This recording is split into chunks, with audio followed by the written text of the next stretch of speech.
हाय, good evening everybody. तो सब लोग की पढ़ाई चल रही है अच्छे से। चलिए बच्चों, अभी तक हम लोगों ने चैप्टर नंबर 5 के एक्सरसाइज 5.3 का 6 क्वेश्चन तक 5th क्वेश्चन तक सॉल्व कर लिया था। उसके आगे आज हम लोग सॉल्व करेंगे। ओके, तो चलिए हमारा क्वेश्चन क्या है, क्वेश्चन नंबर 6 देख लेते हैं, फिर हम आगे बात करेंगे। Okay, now question number 6 is the first and last term of AP is 17 and 350 respectively। ध्यान दीजिएगा कि क्वेश्चन में पहला टर्म यानी A की वैल्यू दे दी गई है, A 17 है, और लास्ट टर्म क्या होता है, L होता है, या फिर हम इसको AN भी सपोज कर सकते हैं। क्लियर।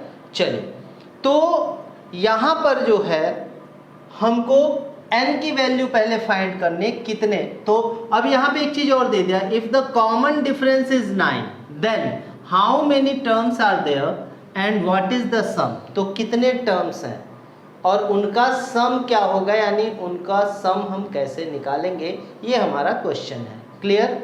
तो we can clearly see here a is equal to 17, L is equal to 350 and D is equal to 9। N आपको क्या करना है, फाइंड करना है। ओके, इतना समझ में आ गया।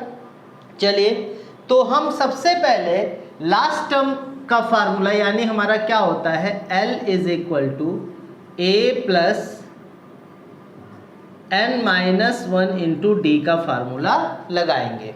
तो L की वैल्यू क्या है 350, A की वैल्यू क्या है 17 plus n minus 1 into D की वैल्यू 9।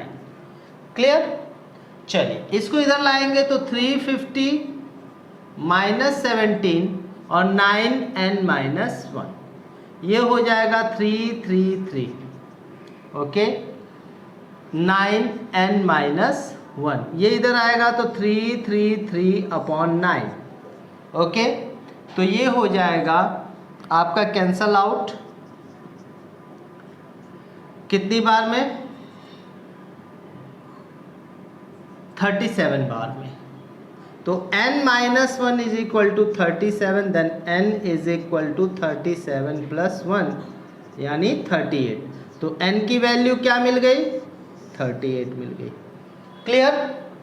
अब हमको n की वैल्यू तो फाइंड हो गई, बट यहां पर एक और क्वेश्चन में टर्म दिया हुआ है कि what is the sum, what is the sum यानी सम क्या होगा। तो Sn का फार्मूला यूज कर लीजिएगा। Sn इज इक्वल टू क्या होता है n/2, चूंकि A और L दिया हुआ है तो हम यही फार्मूला यूज कर लेंगे। ठीक है, n का हमने वैल्यू निकाल लिया है, तो S38 is equal to 38 upon 2, और A की वैल्यू कितनी हो जाएगी 17 प्लस 350। ओके, अब यहाँ पे इसको ऐड कर लेंगे, ये आपका हो जाएगा 19, ये कैंसिल हो जाएगा, 19 इंटू 367, इसका मल्टीप्लाई कर लेंगे, जो आएगा वो क्या होगा, answer, it will be answer. I hope the answer will be 6973, 6973 S38, ये सम हो जाएगा। ठीक है, तो इस क्वेश्चन को आपको समझने में बिल्कुल आसानी हुई होगी, इसमें कोई ऐसा ट्रिक नहीं है, कोई ट्रिकी क्वेश्चन नहीं है, सिंपल सिंपल चीज़ें दी गई हैं, बस आपको रख देना है और आंसर आपको मिल जाएगा। ठीक है, नेक्स्ट क्वेश्चन के लिए स्क्रीनशॉट ले लीजिए, फिर हम नेक्स्ट क्वेश्चन की तरफ बढ़ते हैं।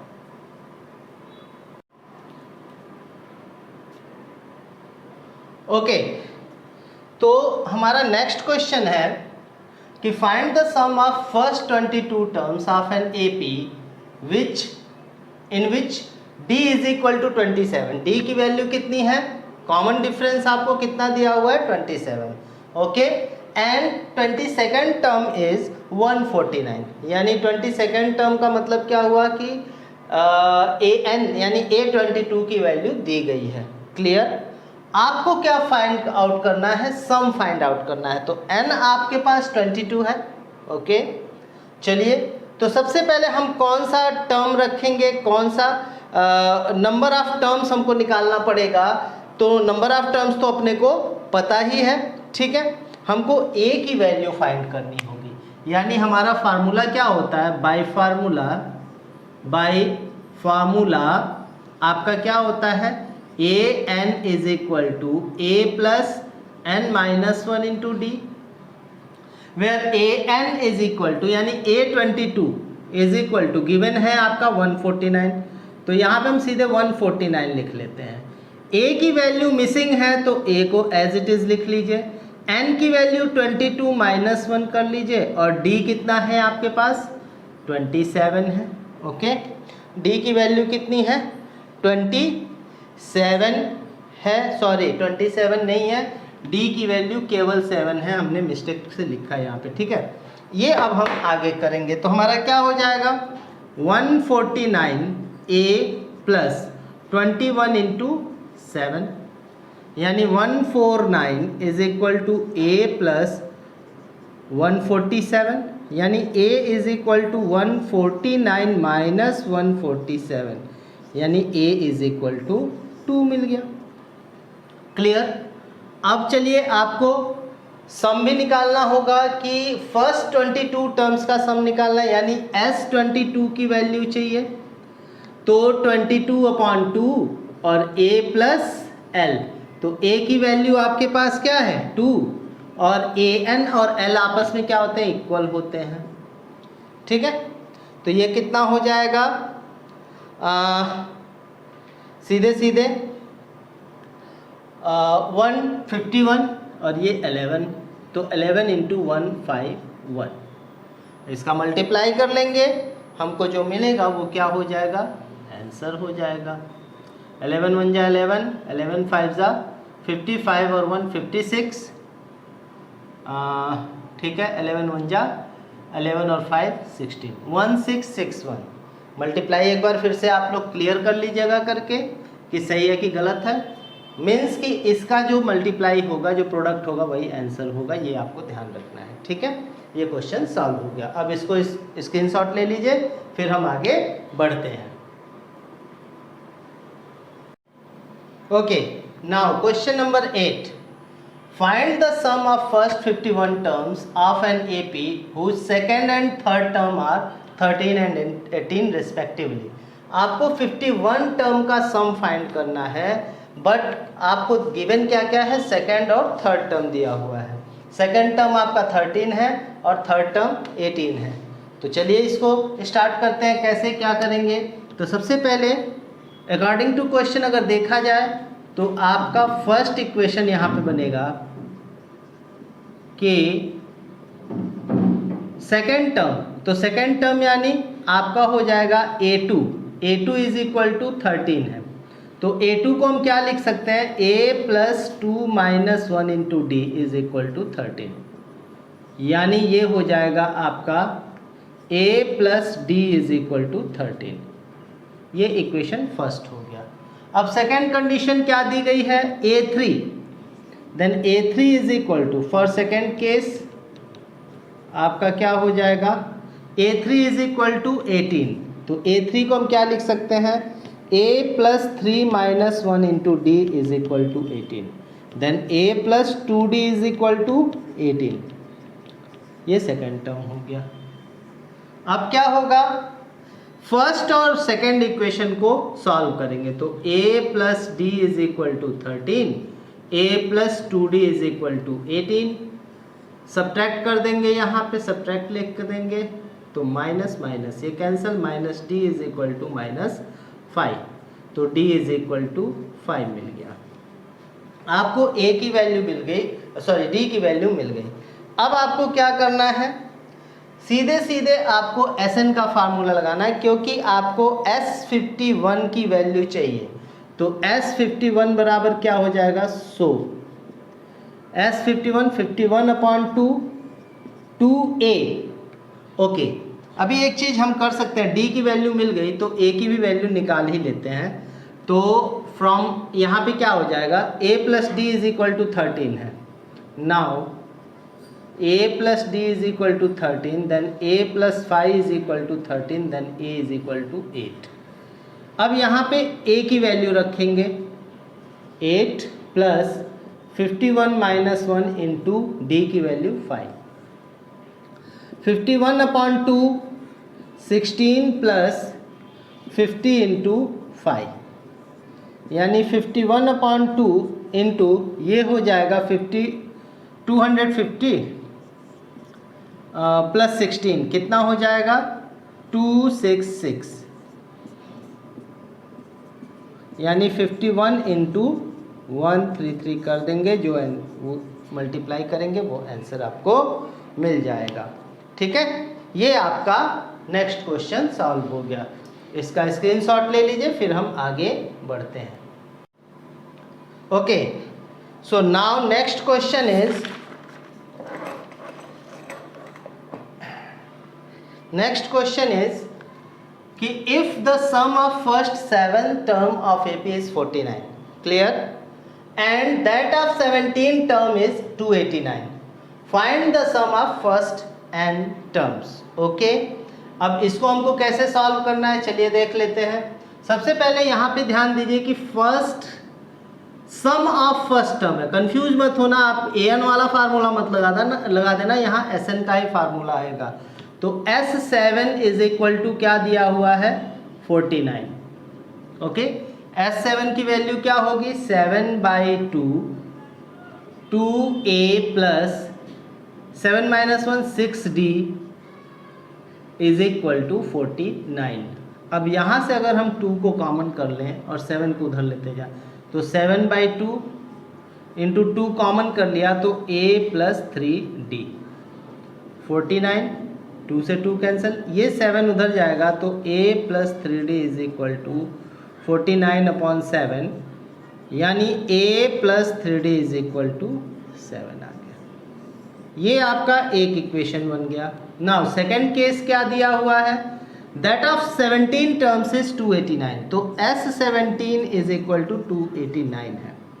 तो S17 का फार्मूला क्या बनेगा 17/2 2a plus 17 minus 1 into D, यानी 16d 289.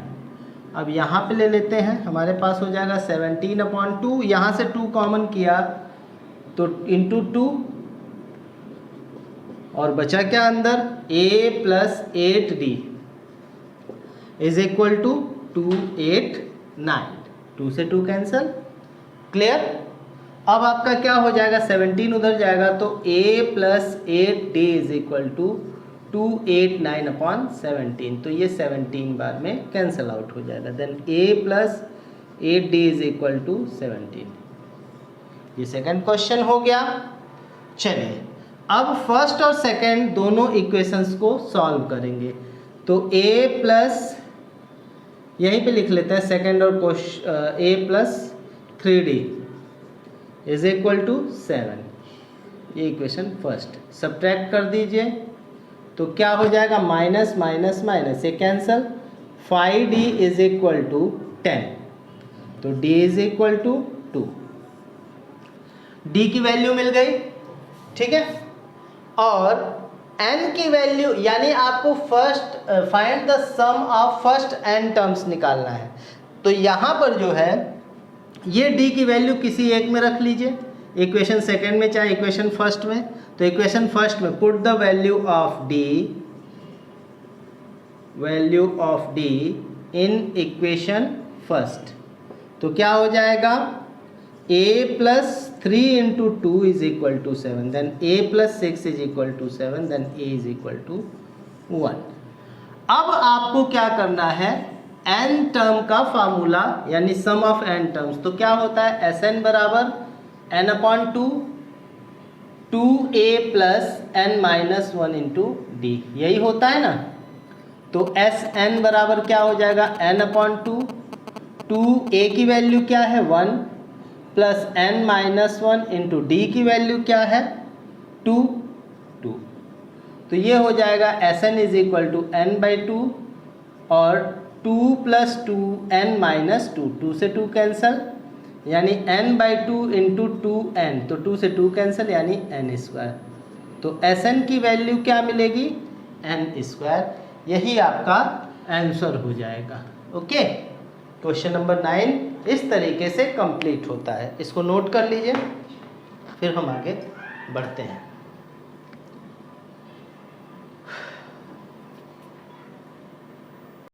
ओके, देखिए क्वेश्चन नंबर 10 में आपको दो चीज़ें दी गई है। फर्स्ट पार्ट दिया गया है an is equal to 3 + 4n, ठीक है, और सेकेंड पार्ट दिया गया है कि an is equal to 9 - 5n।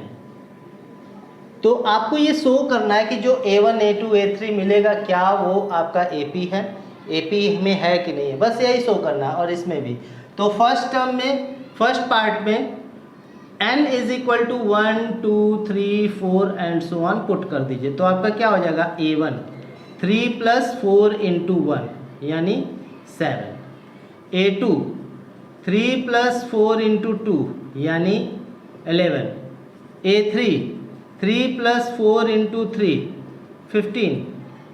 तो आप यहाँ पे देखेंगे कि a1 a2 a3 कॉमा करने पे देखा जाए तो आपको क्या मिल रहा है? 7 11 AP के तौर पे मिल रहा है कि नहीं?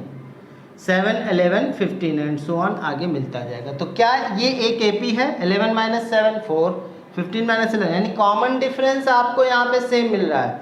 तो इस तरीके से ये वेरीफाई हो रहा है।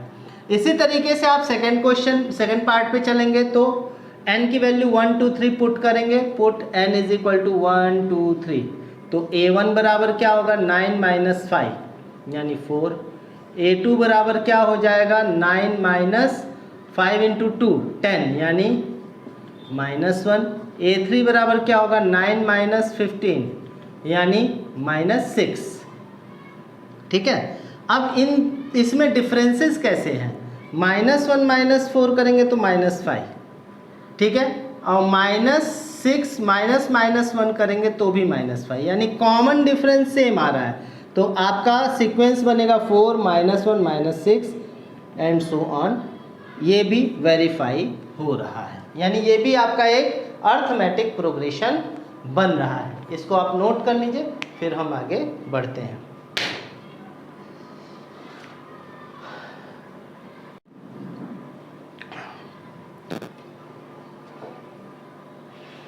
बच्चों देखिए, आज मैं कुछ अलग मतलब बात कर चुका हूँ, पहले भी बात कर चुका हूँ। कल मैंने बताया था कि आपको अपने आत्मविश्वास, हिम्मत और ताकत से, अपने मेहनत को झोंक देना है आपकी पढ़ाई लिखाई के लिए।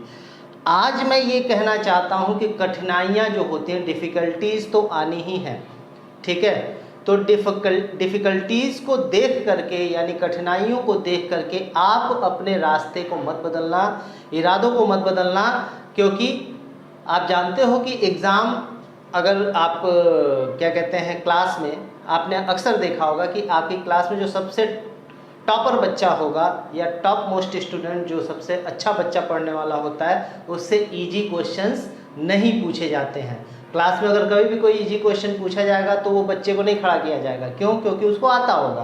तो इसी तरीके से आपके सामने डिफ़िकल्टीज़ आएंगी, डिफ़िकल्टीज़ से आपको लड़ना है, डिफ़िकल्टीज़ को हराना है और लाइफ में अपने गोल को अचीव करना है, ठीक है। तो डिफ़िकल्टीज़ आपको सिखाने के लिए आती हैं। आप हर चीज़ में पॉजिटिविटी देखिए, आपके सामने जो भी चीज़ आए उसमें पॉजिटिव चीज़ों को खोजने की कोशिश कीजिए और लाइफ में आगे बढ़िए, ठीक है। कभी भी डिफ़िकल्टीज से घबराओ नहीं, ठीक है ना, और अपने लक्ष्य को साधो, आगे बढ़ते जाओ। यही मेरी विशेष है आपके लिए और यही मेरा कहना है आप लोगों से। तब तक के लिए गुड बाय, धन्यवाद, शुभ रात्रि, जय हिंद, जय भारत।